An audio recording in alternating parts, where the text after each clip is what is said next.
This box right here holds our brand new upgraded. Now when I say upgrade, the way this works is we bought a Red Dragon back in the day. That camera body was $50,000. Since then, they came out with the 8K sensor, the Helium 8K Super 35 sensor, and that's what's in here now. So we actually took our Red weapon camera, we sent it in, and they upgraded the actual sensor, so it's like we got a brand new camera. With this camera setup, you can have the actual camera body. It means nothing though if you don't have all the accessories. Even where you attach the lens to the actual camera, you need those mounts as well. So there's a lot of stuff that goes into it. So you're spending another $20,000 give or take to have the full camera setup. Let's get right into it. This is what an unboxing looks like, and I'm experiencing this as well for my first time. The box, super profound. You got your padding, and we sent it in with our Pelican case that Red actually sent us originally. Now there's two Red 8K sensors. There's a Super 35 and there's also the VistaVision sensor. Very few people have the VistaVision sensor. Guardians of the Galaxy Volume 2, that's what they use. Those pixels though are significantly bigger than the Super 35. But this is a camera right here. It now says Helium 8K on it.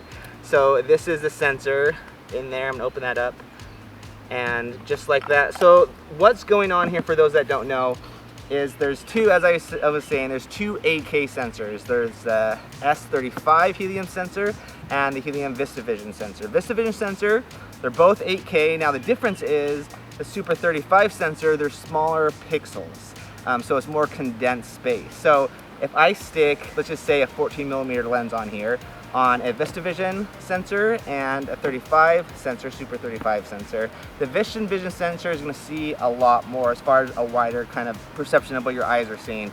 Super 35 is definitely cropped more. Now both sensors though, they handle the dynamic range significantly better than the old Dragon sensor, and we're excited to try this. So we're going to start shooting our videos in 8K. So the big question is, why on earth are you filming in 8K when I can't even handle 4K? Very few people have 4K TVs. It's starting to become standard now. Before it wasn't. Within a couple years of us having 4K stuff, it's now become standard, so it doesn't outdate our content. 8K is going to be the next big thing. I would say realistically, is my guess, 3 years from now, is 8K is going to be the new standard. Now let me explain this sensor for a minute. Now because this is a Super 35 sensor, it's not the VistaVision sensor, it's not as wide as far as what you're seeing when you put a lens on compared to the VistaVision sensor. Now if I were to put this sensor, Super 35 Helium sensor, next to the Red Dragon sensor, at 6K and 8K, put the same exact lens on, as far as my field of view, it's going to be super similar to each other. Now if I were to put this at 6K resolution, because you can change the resolution, this is actually going to be cropped in compared to the Red Dragon 6K sensor. Now if I had the VistaVision sensor on at 8K, it's going to be a different story, and I'd definitely be able to see more field of view compared to the Red Dragon 6K sensor. So it's a little complicated. It starts getting even more complicated once we start diving into the pixels and everything else involved. What's happening is we actually paid for the upgrade for the VistaVision sensor. The problem is that sensor is significantly harder to make.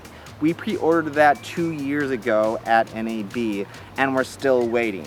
So what Red did to kind of make people not as mad at them is they're willing to give people who paid for that a free upgrade. This is gonna change the game and allow us to kind of stay ahead of the game, or at least that's the hope. So we're super excited to start shooting in 8K. Not a whole lot of people are doing that or have the opportunities. We're definitely gonna take advantage of it. Everything that we're learning along this process, we'll be sharing with you guys. We'll let you know once our first 8K video goes live, because we're super excited about this technology. The other big reason, and like the major factor for us upgrading, is because this handles low light significantly better. I've seen test stuff people have shot online that they're shooting at 4000 ISO, and I'm not seeing any noise at all with the video stuff that I've been seeing online. So that's incredible, especially when we're kind of doing lower budget stuff for a lot of these YouTube projects. It allows us to get a better image when we're dealing with not as much of a production budget. So massive difference for us. And 8K, that is the future of